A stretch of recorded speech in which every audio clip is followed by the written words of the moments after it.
Suchir's apartment, interestingly, had also been ransacked, as if someone had been searching for something either before he died or after he died. Here are some photos from the crime scene that show Suchir's apartment. One of the photos from the scene showed Suchir lying diagonally across the floor with his head in the corner of the bathroom door where the biggest pool of blood was discovered. It also showed that Suchir had blood on his knee, which his parents believed to have been from yet another injury, adding to the assault claims. Suchir's parents also claimed that there were clumps of what initially appeared to be synthetic hair, such as from a wig found in the pool of blood next to his body. But that blood turned out to have actually been Suchir's own hair. They believed that this hair was ripped out during a struggle. Ramarao also shared photos of this clip of hair on Tucker Carlson's podcast and revealed additional information about the piece. Take a look.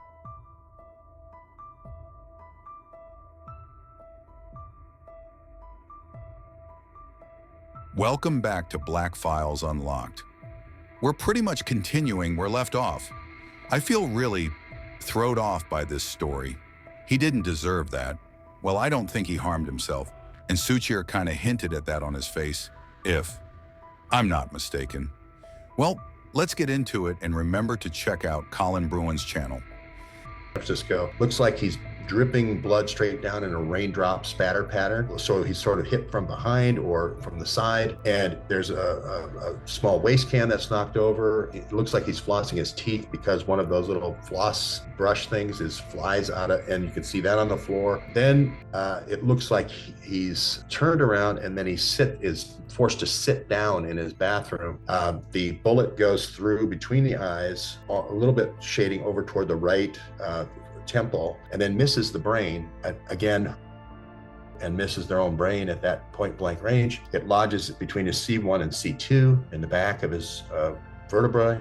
So it's, you would think a Glock bullet would go through the body. It seems like a lower caliber. But anyway, he turns while he's seated, falls forward, and then there's 3 distinct pools of blood. It looks like he crawls through and gets to his bathroom transom, the doorway, and he gets his head out of the bathroom and bleeds to death there in a very large pool of blood there. So it's really the blood evidence to me that said this person was hit. There's 3 discontinuous pools of blood. Looks like they might have been hit successively as they were trying to crawl out of the room, and then finally they bleed to death. They don't die from their brain shot. It looks like a bleeding out. In an in-depth profile on Suchir Balaji, Fortune magazine attributed his parents' actions to a sincere desire to understand what has happened to their son. The magazine interviewed several of Suchir's friends who shared the parents' confusion and grief. The magazine cited Darren Firestone, a quote, attorney who works regularly with whistleblowers, end quote, who said whistleblowers often experience loneliness and doubt and can be under enormous pressure and may come to feel that the world is against them. The attorney advised his clients to use official channels and to remain anonymous. The magazine claimed that the parents' actions have fueled speculation on the internet and compared the controversy to the John Barnett case. In January 2025, Suchir's parents called upon Governor Gavin Newsom and California Attorney General Rob Bonta to step in, as well as the Trump administration, to sanction an independent FBI investigation of the case. Quote, "We want a special team to be assigned," Ramarao said. "We want to dig out the truth, secure a death sentence for the one who murdered my son, and send the one who ordered him to be killed to jail for life," end quote.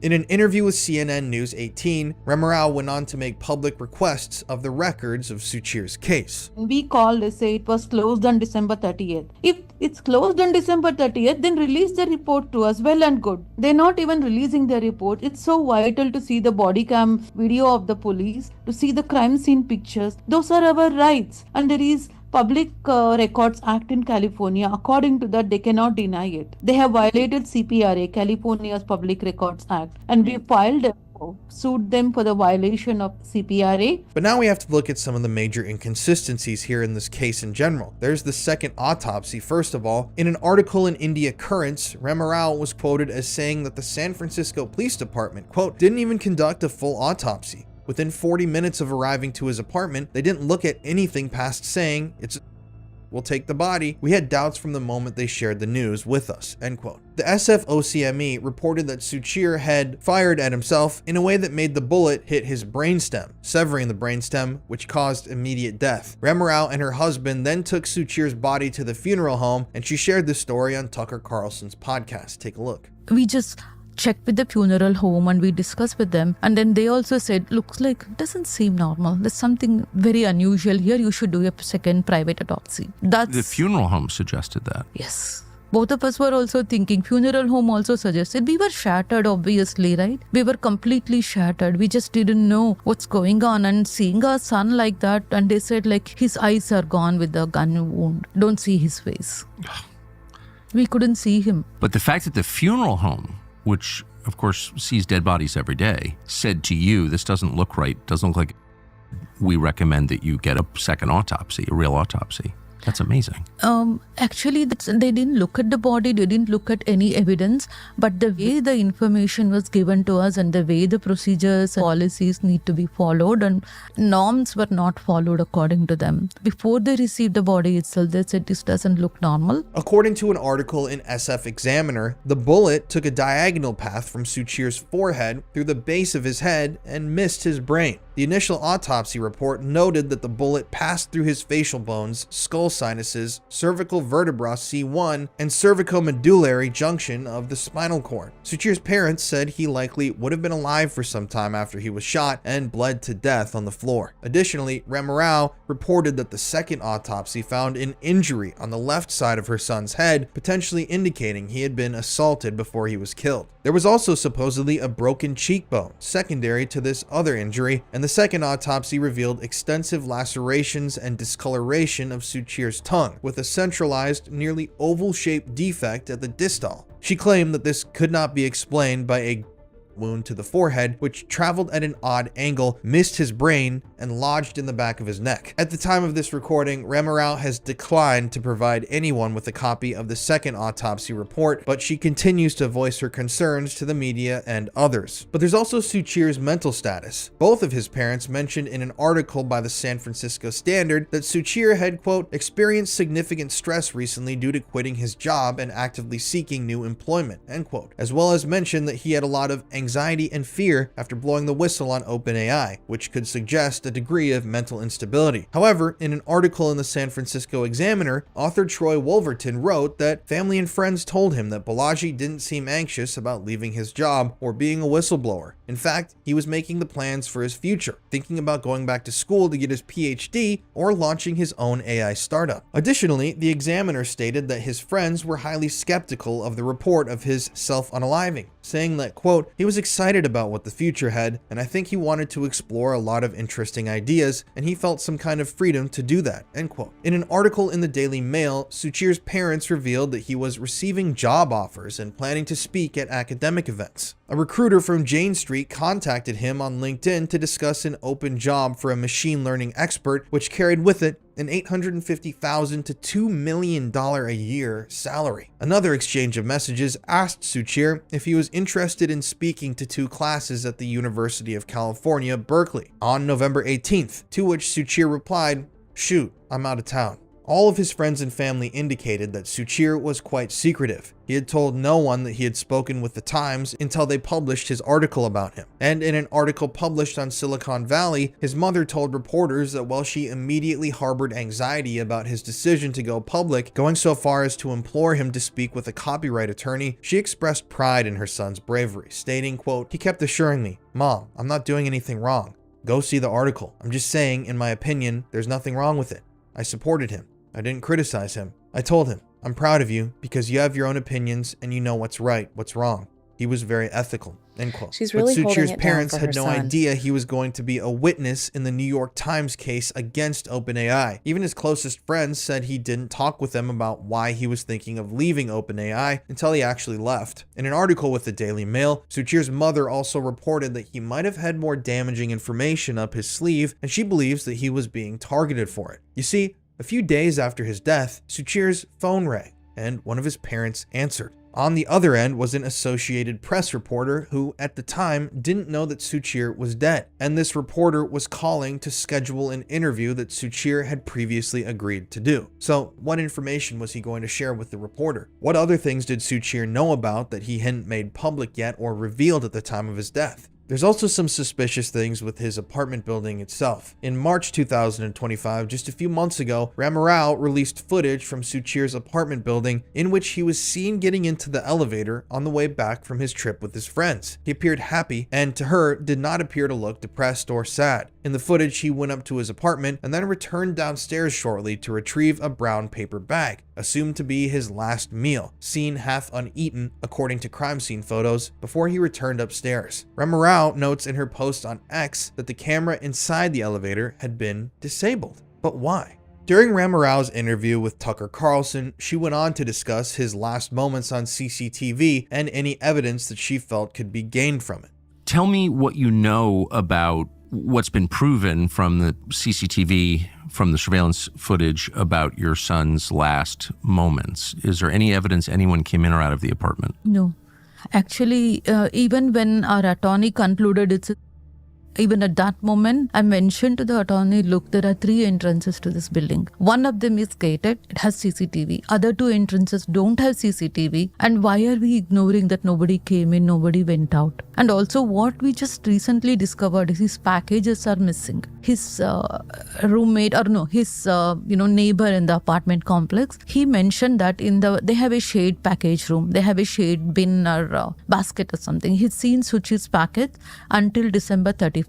He reached out to me through Twitter. On the X platform, when I tweeted, he found out I'm Suchir's mom and he said, have you picked up Suchir's packages? I don't see that after January 1st. Those packages are missing. When we talked to that neighbor, he said it's very common that packages get lost. In September, they received a notification that if you see so-and-so man, then let us know. And that tells us a lot about the security. And, there's a compromise of key, there's a compromise of entrance. All of these need to be investigated, obviously, when there is a murder. She went on to state that the video surveillance in the garage of Suchir's apartment was also down at the time, as well as his neighbors. Could someone have been watching, waiting, and planning this hit for a while? Finally, in an interview with Surviving the Survivor, Suchir's parents admitted that they had been paying rent for the past 3 months just to keep the crime scene intact. The leasing manager wanted to clean up the apartment the day after they discovered the body, and to this day, no crime scene units have come through to thoroughly examine the place. As we mentioned above, reports from the chief medical examiner indicated that Suchir had alcohol and amphetamines in his system on the night of his death. Neither were found in excess in his apartment. Ramarao reported that the OCME stated to our attorney that GHB is endogenous 3 days after death, but we found that the level of endogenous GHB is less than 5,000 NGL. A line in the autopsy report says that the toxicology report will include GHB only if it is more than 50,000 NGL. Combined with alcohol, this is a sedative. With this combination, he will be losing muscle control or possibly unconscious. We are waiting for a toxicologist to give a written report. An article in the Daily Mail revealed that Suchir's blood alcohol level was 0.178, which his parents said was out of character for him as he never seemed to drink to excess. The article also suggested that he had between 67,000 and 54,000 ngml of GHB, a common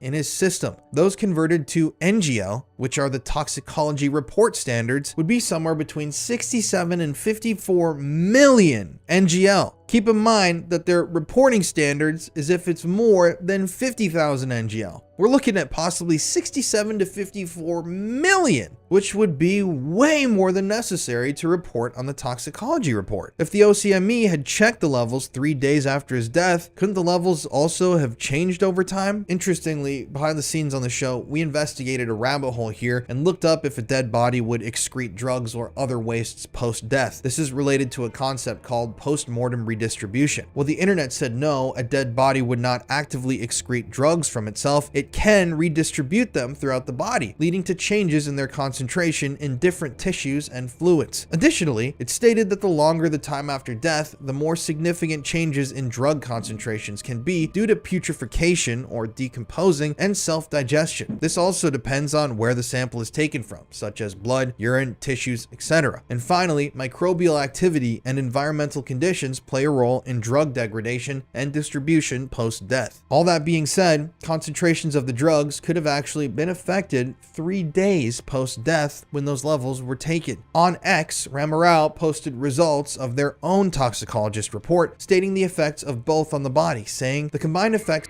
There are some real inconsistencies in this case, especially when it comes to the drugs found in Suchir's body, as he said. They mentioned the toxicology report showed substances that didn't fit his lifestyle at all. His family says he wasn't into that stuff. He had asthma, he was careful, and yet somehow opioids were in his system, drugs he had no prescription for and no history of using. Of alcohol and GHB can result in enhanced central nervous system depression, leading to profound sedation, respiratory depression, loss of consciousness, and an increased risk of fatal overdose. Due to its rapid onset, sedative effects, and ability to impair memory, GHB is also associated with facilitated crimes. Now, according to an internet forum thread, Remarau took photographs in the apartment after Suchir's body was removed. They were put into a report that was prepared without input from law enforcement or the medical examiner and supposedly included evidence that someone else was in the apartment at the time of his death. Additionally, it was reported that Suchir's parents and journalist George Webb believed that those photos revealed disturbing signs of a struggle inside of Suchir's apartment, including indications that he may have been crawling before he was killed. This was particularly true of pictures of the bathroom, which clearly showed a trash can that was knocked over and two separate pools of blood, one right by the doorway and one further away. There was also blood on the sink. Here are some of the photos. They have to be really blurred here on YouTube, but I think maybe if it's blurred enough, you can get an idea of what I'm talking about. For me,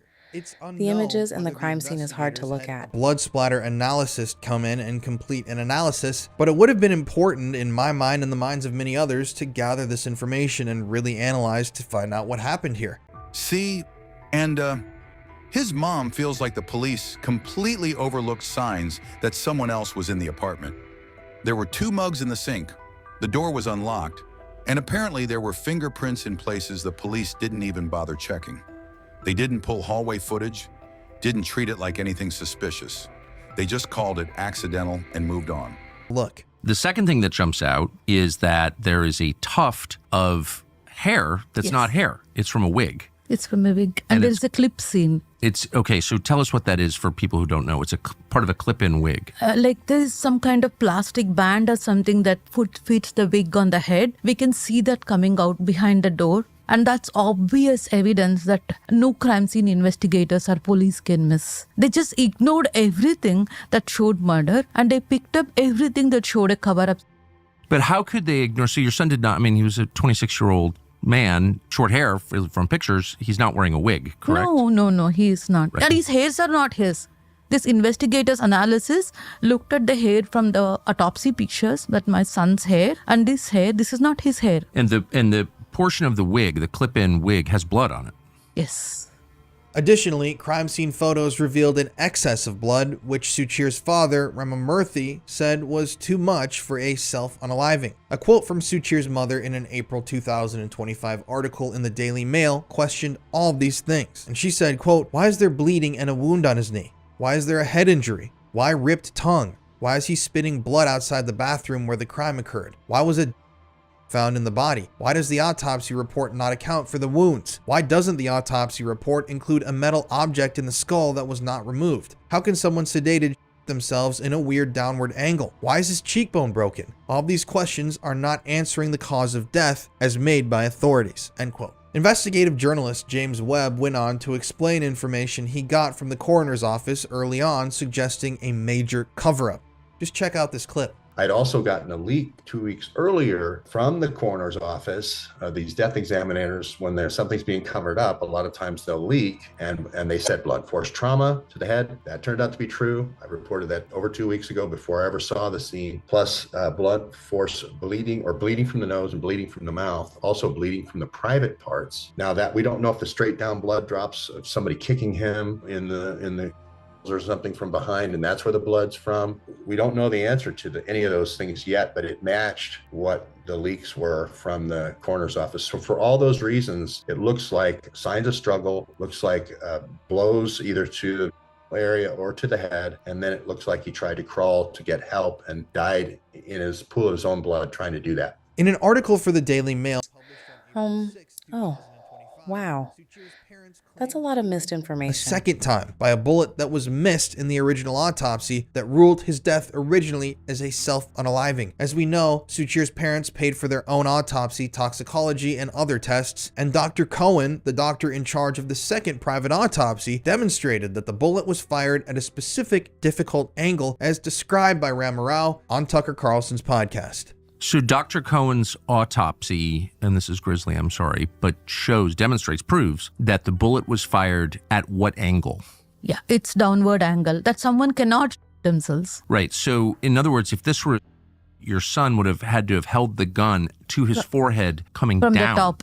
He was made to sit. If you look at the same thing, like so the victim was sitting down. He was made to sit. Someone standing, he shot him down. In fact, like Balaji and I, my husband and I are going to create a virtual reality once we get all the evidence, present it to court, what exactly happened to him at that moment. Additionally, CT scans of his head were sent for analysis to 2 radiologists who knew little of the case and hadn't seen any of the other evidence. His parents claimed that both radiologists claimed that they saw evidence of 2 to the young man's head, and they believe that neither of them would have been immediately fatal, as documented by the following photos. Dr. Daniel Cousin of Rad Surety, a private investigation company that examines radiology evidence, claimed that a second bullet probably entered through the mouth, no clear entry wound seen, but it is lodged in the back of the throat at the skull base/clivus. This bone stopped it, and it did not cause any damage. Perhaps it traveled through the air passage of the mouth to the back of the throat without causing... We have to end it here.